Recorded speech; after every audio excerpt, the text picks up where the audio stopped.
नमस्कार दोस्तों, स्वागत है आपका आपके अपने चैनल सनातन के खोज में। हमारे चैनल का उद्देश्य है कि हम ज़्यादा से ज़्यादा सनातन धर्म के बारे में जानकारी आप तक पहुंचा सकें, ताकि सनातन धर्म को लेकर समाज में फैली भ्रांतियां और दुष्प्रचार खत्म हो सके। के लिए ऐसी जानकारियां लेकर आते हैं जो किसी भी एक सनातनी के लिए जानना बहुत ही आवश्यक होता है। बने रहिए हमारे साथ वीडियो के अंत तक और हमारे चैनल को सब्सक्राइब करें, हमारे वीडियोस को लाइक करें, शेयर करें, ताकि हमारी खोजी हुई जानकारी लोगों तक पहुंच सके। आइए जानते हैं वैदिक टाइम कैलकुलेशन के बारे में। तो दोस्तों, समय अपना सफर शुरू करता है परम अणु से। यहाँ परम अणु समय की सबसे छोटी इकाई या यूनिट होती है। तो आइए शुरू करते हैं।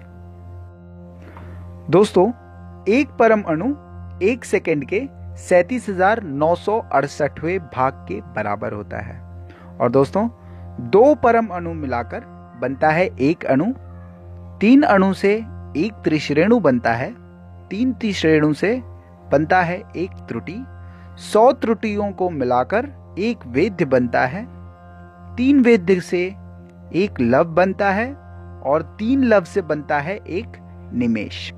दोस्तों, एक निमेष पलक को एक बार झपकाने के बराबर के समय को कहते हैं। 3 निमेष मिलकर एक क्षण बनते हैं। 5 क्षण से एक काष्ठ बनता है। 15 काष्ठ से एक लघु। 15 लघु से एक नाड़िका। 2 नाड़िका से एक मुहूर्त। दोस्तों, एक मुहूर्त 2 घड़ी के बराबर होता है, जो कि 48 मिनट के बराबर भी होता है। मतलब एक मुहूर्त में 48 मिनट होते हैं। 30 मुहूर्त का पूरा एक दिन होता है। एक दिन में 8 प्रहर होते हैं, जो कि 48 दंड के बराबर होते हैं। तो दोस्तों, आइए मुहूर्त के बारे में थोड़ा और विस्तार में जानें। पूरे दिन के 24 घंटे में कितने मुहूर्त होते हैं, कितने बजे कौन सा मुहूर्त होता है, आइए जानते हैं। जैसे कि हमने आपको बताया कि 48 मिनट का एक मुहूर्त होता है। 6 बजे से ये शुरू होता है। 6 से 6:48 तक रुद्र मुहूर्त होता है। 6:48 से 7:36 तक अहि। 7:36 से 8:24 मित्र मुहूर्त होता है। 8:24 से 9:12 पितृ मुहूर्त होता है। 9:12 से 10 वसु। 10 से 10:48 वराह। 10:48 से 11:36 विश्वेदेवा। 11:36 से 12:24 विधि। 12:24 से 13:12 तक सतमुखी मुहूर्त होता है। 13:12 से 14 पुरुहूत मुहूर्त होता है। 14 से 14:48 वाहिनी मुहूर्त। 14:48 से 15:36 नक्त नकरा मुहूर्त होता है। 15:36 से 16:24 वरुण मुहूर्त। 16:24 से 17:12 आर्यमा मुहूर्त। 17:12 से 18 बजे तक भागा या भग मुहूर्त होता है। आइए सूर्यास्त के मुहूर्त देखते हैं। 18:48 तक गिरीश मुहूर्त होता है। 18:48 से 19:36 तक अजपाद। 19:36 से 20:24 अहिर मुहूर्त होता है। 20:24 से 21:12 बुध मुहूर्त होता है। 21:12 से 22 पुष्य मुहूर्त होता है। 22 से 22:48 अश्विनी मुहूर्त होता है। 22:48 से 23:36 यम मुहूर्त होता है। 23:36 से रात के 12:24 तक अग्नि मुहूर्त होता है। 12:24 से 1:12 तक विधात्र मुहूर्त होता है। 1:12 से 2 बजे तक कंड मुहूर्त होता है। 2 से 2:48 अदिति जीव या फिर अमृत मुहूर्त होता है। 2:48 से 3:36 विष्णु मुहूर्त होता है। 3:36 से 4:24 युमी गद्युत मुहूर्त होता है। 4:24 से 5:12 ब्रह्म मुहूर्त होता है। दोस्तों, यही वो मुहूर्त होता है जिसे सबसे शुभ माना गया है। 5:12 से सुबह के 6 बजे तक समुद्रम मुहूर्त होता है। इसके बाद सूर्योदय के मुहूर्त शुरू हो जाते हैं, जो कि 6 बजे से 6:48 तक फिर वही साइकिल रिपीट होता रहता। तो दोस्तों ये पूरे 24 घंटे के 30 मुहूर्त थे। दोस्तों सूर्योदय का समय थोड़ा सा आगे पीछे होता है, उसी हिसाब से हर मुहूर्त थोड़ा सा आगे पीछे होते हैं, लेकिन इसी क्रम में मुहूर्त होते हैं। समय थोड़ा सा आगे पीछे हो सकता है। आइए अब मुहूर्त के आगे बढ़ते हैं। 7 दिवस मिलाकर एक सप्ताह बनता है। 2 सप्ताह से एक पक्ष बनता है। दोस्तों पूरे महीने में 2 पक्ष होते हैं, एक कृष्ण पक्ष और शुक्ल पक्ष। दोनों पक्षों में 15-15 तिथियां होती हैं। 2 पक्ष मिलाकर एक माह बनता है। 2 माह या 2 महीने मिलाकर एक ऋतु बनती है। दोस्तों 6 ऋतुएं होती हैं, वसंत, ग्रीष्म, वर्षा, शरद, हेमंत और शिशिर। 3 ऋतुओं मिलाकर एक आयन बनता है। 2 आयन होते हैं, उत्तरायण और दक्षिणायन। 2 आयन मिलाकर बनता है एक मानव वर्ष, जो कि एक दिव्य दिन के बराबर होता है। और 4,32,000 मानव वर्षों को मिलाकर बनता है एक युति काल। दोस्तों हम आगे बढ़ें इससे पहले आइए काल चक्र द्वारा जानने की कोशिश करते हैं भारतीय सनातन कैलेंडर को। तो दोस्तों जैसे कि आप देख सकते हैं कि महीना डिवाइड होता है 15-15 दिनों के 2 भागों में। पहले भाग को हम शुक्ल पक्ष कहते हैं, जो कि अमावस्या के ठीक अगले दिन से शुरू होता है और पूर्णिमा पर खत्म होता है। दूसरा भाग पूर्णिमा के ठीक अगले दिन से शुरू होता है और अमावस्या को खत्म होता है।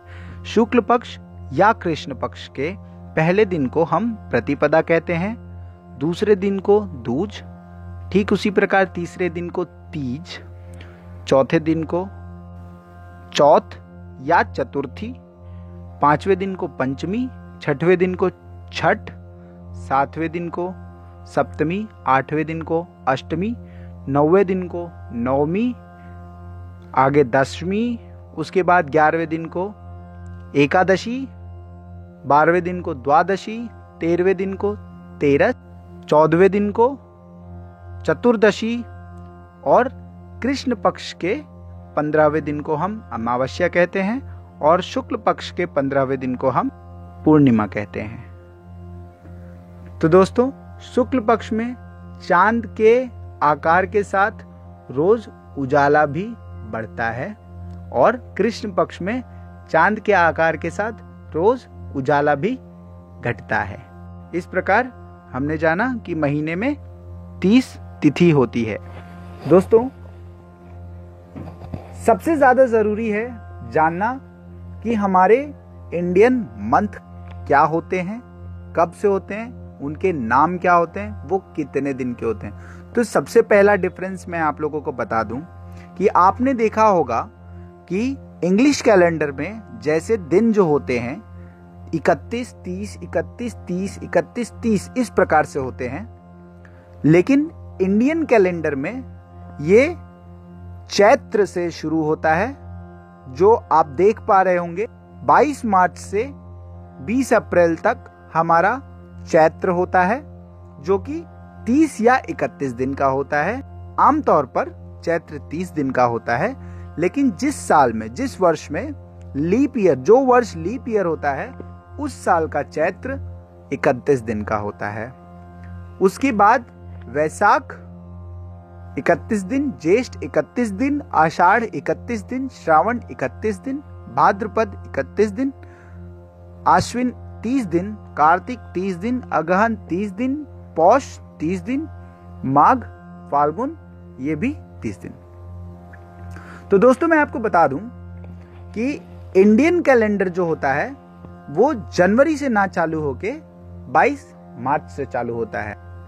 इंडियन कैलेंडर का पहला महीना जो होता है उसे हम चैत्र कहते हैं। क्लॉकवाइज आप देख सकते हैं सारे महीनों के नाम लिखे हुए हैं, उसके साथ लिखा हुआ है कि कौन सा महीना कितने दिन का होता है। इंडियन कैलेंडर में पहला महीना चैत्र वो 30 दिन का होता है। उसके बाद वैशाख, ज्येष्ठ, आषाढ़, श्रावण और भाद्रपद, ये 5 महीने हमारे 31 दिन के होते हैं। इसके बाद आश्विन, कार्तिक, अगहन, पौष और माघ और फाल्गुन, ये 6 महीने हमारे 30 दिन के होते हैं। इसके बाद फिर चैत्र लगता है जो कि 30 दिन का होता है। तो आमतौर पर दोस्तों हमारे 12 महीने में से 7 महीने 30 दिन के होते हैं और 5 महीने 31 दिन के होते हैं। हर 5वां चैत्र 31 दिन का होता है। इंडियन कैलेंडर के हिसाब से सूर्य किस महीने में किस राशि में होता है आप देख पा रहे होंगे। जैसे कि आप देख सकते हैं चैत्र में सूर्य मेष राशि में होता है, वैशाख में वृषभ राशि, ज्येष्ठ में मिथुन राशि, आषाढ़ में कर्क राशि, श्रावण में सिंह राशि, भाद्रपद कन्या राशि, आश्विन तुला राशि में होता है, कार्तिक वृश्चिक राशि में होता है, अगहन धनु राशि में होता है, पौष मकर राशि में होता है, माघ कुंभ राशि में होता है, फाल्गुन मीन राशि में होता है और उसके बाद चैत्र में पुनः वो मेष राशि में प्रवेश करता है। तो दोस्तों जैसा मैंने पहले भी बताया था, 2 महीनों को मिलाकर एक ऋतु बनता है। आप यहां देख सकते हैं किन महीनों को मिलाकर कौन सी ऋतु बनती है। सबसे पहले आता है वसंत ऋतु, जो कि चैत्र और वैशाख मिलाकर बनता है, जो कि 22 मार्च से शुरू होकर 21 मई तक रहता है। वसंत ऋतु का वैदिक नाम मधु है। इसके बाद आता है ग्रीष्म ऋतु, जो कि ज्येष्ठ और आषाढ़ को मिलाकर बनता है, जो कि 22 मई से शुरू होकर 22 जुलाई तक चलता है। इसका वैदिक नाम है शुक्र। तीसरा ऋतु वर्षा ऋतु, जो कि श्रावण और भाद्रपद को मिलाकर बनता है। ये शुरू होता है 23 जुलाई से, खत्म होता है 22 सितंबर। इसका वैदिक नाम है नभः। इसके बाद जो ऋतु आती है दोस्तों उसे कहते हैं शरद ऋतु, जो कि आश्विन और कार्तिक को मिलाकर बनती है और ये शुरू होती है 23 सितंबर से और खत्म होती है 21 नवंबर में। इसका वैदिक नाम है ईश। दोस्तों इसके बाद जो ऋतु आता है वो है हेमंत ऋतु, जो कि अगहन और पौष को मिलाकर बनता है, जो कि 22 नवंबर से शुरू होता है और 20 जनवरी तक चलता है। इसका वैदिक नाम है सह। फिर अंतिम ऋतु आती है शिशिर या शीत ऋतु, जो कि माघ और फाल्गुन से मिलाकर बनती है, जो कि 21 जनवरी से शुरू होकर 21 मार्च तक रहती है। दोस्तों जैसे हमने पहले भी बताया आपको कि वर्ष में 2 आयान होते हैं, 3 ऋतुओं को मिलाकर एक आयान बनता है। तो दोस्तों जैसे कि आप देख सकते हैं 22 दिसंबर से उत्तरायण शुरू होता है और वो रहता है 21 जून तक, पूरे 6 महीने। मतलब इसमें 3 ऋतु आती है, आधी हेमंत ऋतु, उसके बाद पूरा शिशिर, पूरा वसंत, फिर आधा ग्रीष्म ऋतु। फिर 22 जून से दक्षिणायन शुरू होता है, जो कि 21 दिसंबर तक रहता है, जिसमें बचे हुए 6 महीने आते हैं, और आधा ग्रीष्म, पूरा वर्षा ऋतु, पूरा शरद ऋतु और आधा हेमंत ऋतु। दोस्तों हमने काल चक्र द्वारा कैलेंडर को समझा। इस काल चक्र को आप डाउनलोड भी कर सकते हैं, लिंक हमारे डिस्क्रिप्शन बॉक्स में दी गई है। आइए समय में और आगे बढ़ते से पहले हमने देखा कि 4,32,000 मानव वर्ष को मिलाकर एक युतिकाल बनता है। दोस्तों आइए आगे देखते हैं। कलयुग पूरे एक युतिकाल के बराबर होता है, जो कि 1200 दिव्य वर्षों के बराबर होता है, जिसमें 4,32,000 मानव वर्ष होते हैं। 2 युतिकाल मिलाकर द्वापर युग बनता है, जो कि 8,64,000 मानव वर्ष का होता है और 2,400 दिव्य वर्षों के बराबर होता है। 3 युति काल मिलाकर त्रेता युग बनता है, जो कि 12,96,000 मानव वर्षों का होता है और 3,600 दिव्य वर्षों के बराबर होता है। 4 युति काल मिलाकर सतयुग या कृतयुग बनता है, जो कि 17,28,000 मानव वर्षों का होता है और 4,800 दिव्य वर्षों के बराबर होता है। कलयुग प्लस द्वापर युग प्लस त्रेता युग प्लस सतयुग मिलाकर बनता है एक महायुग, जिसे हम एक चतुर्युग भी कहते हैं, जो कि 10 युति काल के बराबर होता है और इसमें 43,20,000 मानव वर्ष बीत जाते हैं, जो कि 12,000 दिव्य वर्षों का होता है। तो दोस्तों, अब तक हमने जाना कि कलयुग, द्वापर युग, त्रेता युग, सतयुग कितने वर्षों का होता है। आइए आगे बढ़ते हैं। तो दोस्तों, कलयुग के प्रथम 100 वर्ष संध्या कहलाते हैं और अंतिम 100 वर्ष संध्यांश कहलाते हैं। ठीक उसी तरह द्वापर में 200 वर्ष संध्या और संध्यांश कहलाते हैं। त्रेता में 300 वर्ष संध्या और संध्यांश कहलाते हैं और सतयुग में 400 वर्ष संध्या और संध्यांश कहलाते हैं। दोस्तों, संध्या और संध्यांश ही वो समय होता है जिसमें भगवान स्वयं अवतार लेते हैं धर्म की रक्षा करने के लिए। एग्जाम्पल के तौर पे मैं आपको बताना चाहता हूं कि श्री कृष्ण जब प्रकट हुए थे तो वो द्वापर के अंतिम के 200 साल में प्रकट हुए थे। राम त्रेता के अंतिम के 300 साल में प्रकट हुए थे और कल्कि अवतार कलयुग के अंतिम के 100 वर्षों में होगा। तो जिस किसी को भी कंफ्यूजन है, बहुत लोगों को लगता है कि कल्कि अवतार हो चुका है, कुछ लोग कहते हैं कि हमारे धर्म के जो मेन थे वही कल्कि अवतार थे, तो सब गलत है। कल्कि अवतार कलयुग के अंत के 100 वर्ष में होगा और कलयुग 4,32,000 साल का है, जिसमें से अभी हार्डली 6,000 साल बीते हैं। आइए आगे देखते हैं। 71 महायुग या चतुर्युग मिलकर बनता है एक मनवंतर, जो कि 30,67,20,000 मानव वर्षों का होता है, जो कि 8,52,000 दिव्य वर्षों के बराबर होता है। तो 14 मनवंतर में इस हिसाब से 994 महायुग होंगे, जो कि 4,29,40,80,000 मानव वर्षों के बराबर होंगे और 1,19,28,000 दिव्य वर्षों के बराबर होंगे। दोस्तों, ये 7वां मनवंतर चल रहा है, जिसमें सूर्य भगवान के पुत्र वैवस्वत जी मनु हैं। आइए थोड़ा और समझते हैं मनवंतर के बारे में। दोस्तों, जैसे कि हमने बताया कि 14 मनवंतर होते हैं, हर मनवंतर के लिए एक अलग मनु निर्धारित होता है। आइए जानते हैं 14 मनुओं के बारे में। तो पहले मनु जो होते हैं वो स्वयंभू मनु कहलाते हैं, दूसरे मनु स्वारोचिष मनु कहलाते हैं, तीसरे मनु उत्तम मनु, चौथे तामस मनु, पांचवे रैवत मनु, छठवें चक्षुष मनु, सातवें वैवस्वत मनु, जो कि वर्तमान मनवंतर के मनु हैं। इसके बाद जो आएगा वो होगा 8वां मनवंतर, उसमें अर्क सावरणी मनु होंगे। उसके बाद दक्ष सावरणी मनु होंगे।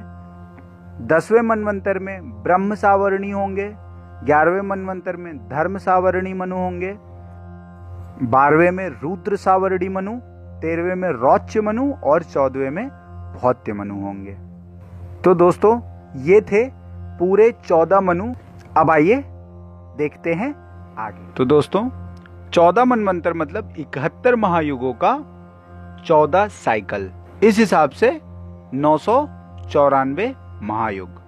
इसमें जोड़ दिए जाते हैं 6 महायुग संधि काल के रूप में, तो टोटल हो जाता है 1000 महायुग। आइए कैलकुलेशन देखते हैं। 994 महायुग मतलब 4,29,40,80,000 मानव वर्ष। उसमें जोड़े गए 6 महायुग मतलब 2,59,20,000 मानव वर्ष। तो हो गए 1000 महायुग मतलब 4,32,00,00,000 मानव वर्ष। ये सब मिलाकर बनता है एक अर्धकल्प। जो कि 4 अरब 32 करोड़ मानव वर्ष का होता है और 1 करोड़ 20 लाख दिव्य वर्षों के बराबर होता है। तो दोस्तों, जिस प्रकार हम दिन में जागते हैं और रात में सोते हैं, ठीक उसी प्रकार ब्रह्मा जी भी दिन में जागते हैं और रात में सोते हैं। और ब्रह्मा जी जब तक जगे होते हैं तब तक ये चराचर चलायमान रहता है, और जब ब्रह्मा जी सो जाते हैं तब उनके सोते ही ये पृथ्वी ही नहीं बल्कि स्वर्गलोक और पाताल के भी सभी प्राणियों का नाश हो जाता है। मतलब ब्रह्मा जी सोने से पहले सारा का सारा अकाउंट्स क्लियर कर लेते हैं, फिर जब वो उठते हैं तब सब कुछ फिर शुरू करते हैं। तो अब तक हमने देखा अर्धकल्प के बारे में, जो कि ब्रह्मा जी का दिन होता है, और हमने जाना कि ब्रह्मा जी की रात्रि भी पूरे 1 अर्धकल्प की होती है। तो इस हिसाब से ब्रह्मा जी का एक पूरा दिवस कहलाता है 1 कल्प। आइए कैलकुलेट करते हैं। 1 अर्धकल्प मतलब 4 अरब 32 करोड़ मानव वर्ष प्लस एक और अर्धकल्प मतलब 4 अरब 32 करोड़ मानव वर्ष और ऐड हो गया, दोनों मिलाकर बन गया 1 कल्प, जो कि 8 अरब 64 करोड़ मानव वर्ष होता है और 2 करोड़ 40 लाख दिव्य वर्षों के बराबर होता है। दोस्तों, ब्रह्मा जी का साल 360 दिन का होता है, मतलब 360 कल्प। सो ब्रह्मा जी का 1 साल मानव वर्ष के हिसाब से 31 खरब 10 अरब 40 करोड़ वर्षों का होता है। मतलब ब्रह्मा जी का 1 साल बीतते बीतते पृथ्वी लोक का 31 खरब 10 अरब 40 करोड़ मानव वर्ष बीत चुके होते हैं। ब्रह्मा जी की उम्र 100 साल की होती है ब्रह्मलोक के हिसाब से, और ब्रह्मा जी का 50 साल मतलब 1 परार्ध कहलाता है, और 1 परार्ध 15 नील 55 खरब 20 अरब मानव वर्षों के बराबर होता है। 2 परार्ध का ब्रह्मा जी का पूरा जीवन होता है, मतलब ब्रह्मा जी की पूरी उम्र ब्रह्मलोक के 100 साल की होती है। इसके बाद ब्रह्मा जी की मृत्यु हो जाती है। ब्रह्मा जी की पूरी उम्र 2 परार्ध मतलब 100 सालों की होती है, जो कि मानव वर्षों के हिसाब से 31 नील 10 खरब 40 अरब वर्षों की होती है। और ब्रह्मा जी का पूरा जीवन महाविष्णु के 1 निमेष के बराबर होता है। दोस्तों, हमने आपको बहुत पहले ही बता दिया है कि 1 निमेष मतलब 1 पलक झपकने भर का समय। सो जितने समय में महाविष्णु 1 बार पलक झपकाते हैं, उतने समय में ब्रह्मा जी का पूरा जीवन खत्म हो जाता है। इसके बाद महाविष्णु अपनी श्वास के साथ सभी ब्रह्मांडों को सोख लेते हैं और ब्रह्मा जी की मृत्यु हो जाती है। और महाविष्णु फिर से श्वास छोड़ते हैं, तब उनके रोम रोम से ब्रह्मांडों का सृजन होता है, और जब फिर श्वास लेते हैं तब सभी ब्रह्मांडों को वो फिर से सोख लेते हैं। और निरंतर ये घटित होता रहता है, और हमेशा से यही होता आया है और यही होता रहेगा। उसके बाद रुद्र का काल शुरू होता है, जो कि समय से परे हैं, इसीलिए उन्हें महाकाल भी कहते हैं। दोस्तों, आइए जानते हैं चारों युगों के बारे में कुछ और रोचक बातें, जैसे कि हर युग में धर्म के कितने चरण होते हैं और हर युग में धर्म अपने कितने चरणों पर खड़ा होता है। तो दोस्तों, सतयुग से शुरू करते हैं।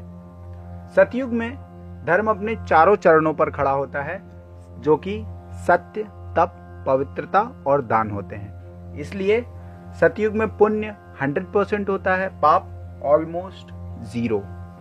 फिर आता है त्रेता युग। इसमें सत्य चला जाता है और बचता है सिर्फ तप, पवित्रता और दान। इसलिए पुण्य 75%, पाप 25% हो जाता है। इसके बाद आती है बारी द्वापर युग की, जिसमें तप भी चला जाता है, बचता है सिर्फ पवित्रता और दान। और द्वापर युग में पुण्य 50% और पाप भी 50% होता है। अब आती है बारी कलयुग की। कलयुग में दोस्तों धर्म केवल एक चरण पर खड़ा होता है, जो कि है दान।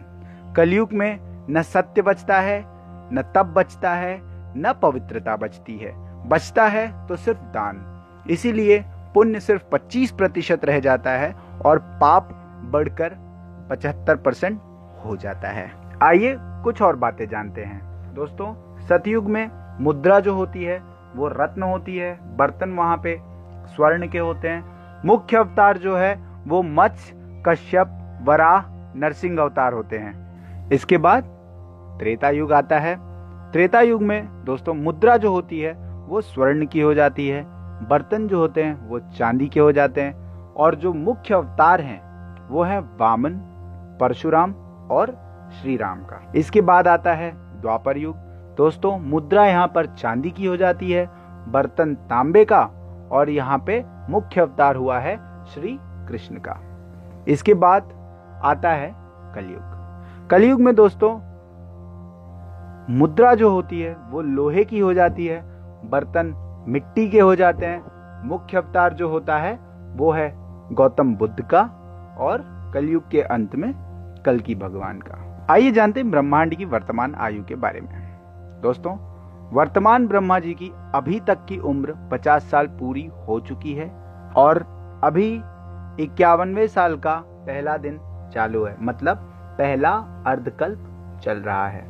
इस कल्प को हम श्वेतवराह कल्प भी कहते हैं। इस कल्प में 27 महायुग बीत चुके हैं और 28वें महायुग का कलयुग चल रहा है। आइए कैलकुलेट करते हैं। दोस्तों, मैं आपको बता देना चाहता हूं, ये कैलकुलेशन 27 अप्रैल 2020 प्रातः 11:20 का है। इसके बाद आप जब सुन रहे हैं उतना टाइम इसमें और ऐड कर सकते हैं। तो आइए कैलकुलेट करते हैं। दोस्तों, जैसे कि हमने पहले भी बताया है कि ब्रह्मा जी हर कल्प में पूरे ब्रह्मांड का एक तरीके से रिनोवेशन करते हैं। वो जब उठते हैं तब ब्रह्मांड को फिर से बनाते हैं, और जब सोते हैं तो ब्रह्मांड को पूरा खत्म कर देते हैं। तो इस हिसाब से हमारा ब्रह्मांड का नवीनीकरण मतलब रिनोवेशन होके 27 महायुग बीत गए और 28वां महायुग का कलयुग चल रहा है। इस कल्प के पहले 18,000 बार रिनोवेशन हो चुका है, मतलब ब्रह्मांड की वर्तमान आयु 50 साल की हो चुकी है, मतलब 360 कल्प बीत चुके हैं। एक साल में 360 कल्प होते हैं, और 50 साल बीत चुका मतलब 18,000 कल्प बीत चुके, मतलब 18,000 बार ब्रह्मांड को ब्रह्मा जी ने अब तक रिन्यू कर लिया है। दोस्तों, श्री कृष्ण के पृथ्वी लोक से विदा लेते ही कलयुग का प्रथम चरण शुरू हो गया था। सूर्य सिद्धांत के अनुसार कलयुग 18 फरवरी 3102 ईसा पूर्व की मध्य रात्रि यानी 12 बजे से शुरू हुआ। जनवरी के 31 दिन और फरवरी के 18 दिन निकाल दें तो क्रिश्चियन एरा के पहले के 3121 वर्ष 10 महीने 11 दिन बीत गए, और क्रिश्चियन एरा में 2019 वर्ष 3 महीने 26 दिन 11 घंटे 20 मिनट बीत चुके, अर्थात 5140 वर्ष 13 महीने 36 दिन 11 घंटे 20 मिनट का कलयुग हो गया है। दोस्तों, 6 मनवंतर बीत गए, मतलब 1 अरब 84 करोड़ 3,20,000 मानव वर्ष बीत गए, प्लस 7वें मनवंतर का 27 महायुग बीत गया, मतलब 11 करोड़ 66 लाख 40,000 वर्ष और बीत गए। 28वें महायुग में 3 युग बीत गए, मतलब 38,88,000 मानव वर्ष बीत गए। कलयुग में 5,121 वर्ष बीत गए। 5,122वें साल में 4 महीने बीत गए। 5वें महीने में 26 दिन बीत गए। 27वें दिन का 11 घंटा 19 मिनट बीत गया है। इस हिसाब से 1 अरब 96 करोड़ 8,52,121 वर्ष 4 महीने 26 दिन 11 घंटा 19 मिनट श्वेतवराह कल्प में बीत गए। दोस्तों, ये कैलकुलेशन सिर्फ श्वेतवराह कल्प का मैंने बताया, और जैसे मैंने आपको इसके पहले बताया था कि इस कल्प के पहले 18,000 कल्प बीत चुके हैं, मतलब एक पूरा कल्प 8 अरब 64 करोड़ मानव वर्षों का होता है।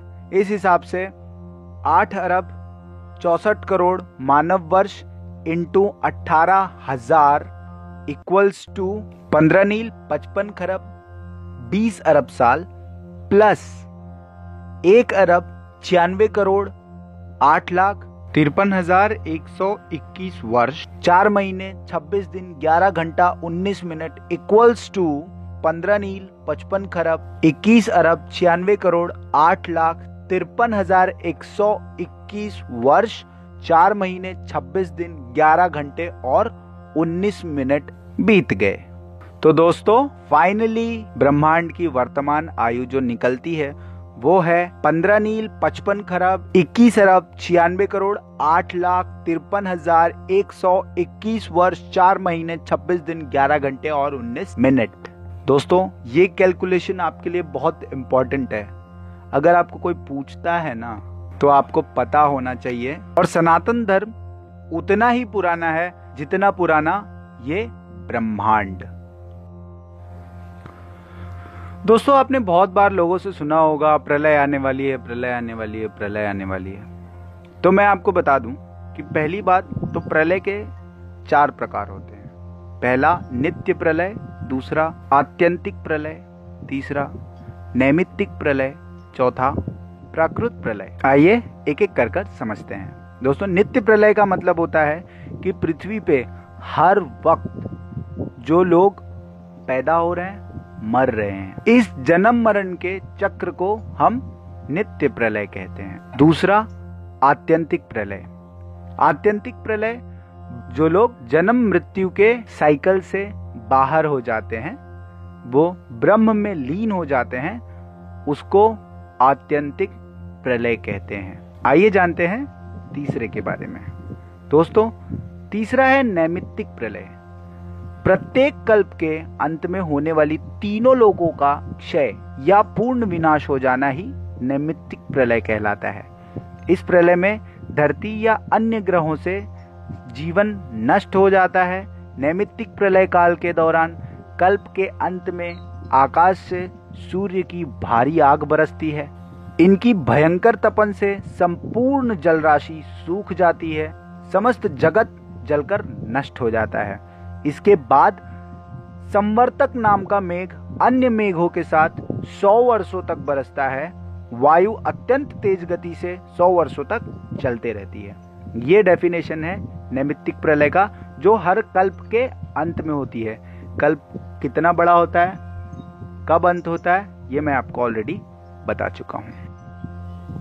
आइए जानते हैं प्राकृत प्रलय के बारे में। ये पूरा ब्रह्मांड ब्रह्मा और विष्णु सहित महाविष्णु में लीन हो जाता है। ब्रह्मांड की जगह सिर्फ शून्य रह जाता है। ये महाविष्णु के श्वास खींचने पर होता है, जब वो अपनी श्वास के साथ सभी ब्रह्मांडों को अपने अंदर फिर समाहित कर लेते हैं। तो अगर आपको कोई बोले कि अगले महीने प्रलय होने वाला है, उसके अगले महीने प्रलय होने वाला है, अगले साल प्रलय होने वाला है, 10 साल बाद प्रलय होने वाला है, तो दोस्तों एक चीज याद रखिए, कोई प्रलय नहीं होने वाला है। इन 4 प्रलयों के अलावा कोई प्रलय नहीं होता है। दोस्तों वीडियो देखने के लिए धन्यवाद। आपसे रिक्वेस्ट है कि प्लीज हमारे वीडियो को लाइक करें, चैनल को सब्सक्राइब करें और शेयर करें हमारे वीडियोस। यह हमें सपोर्ट करेगा और मोटिवेट करेगा आप लोगों के लिए और अच्छी जानकारियों पर वीडियो बनाने के लिए। जय श्री राम।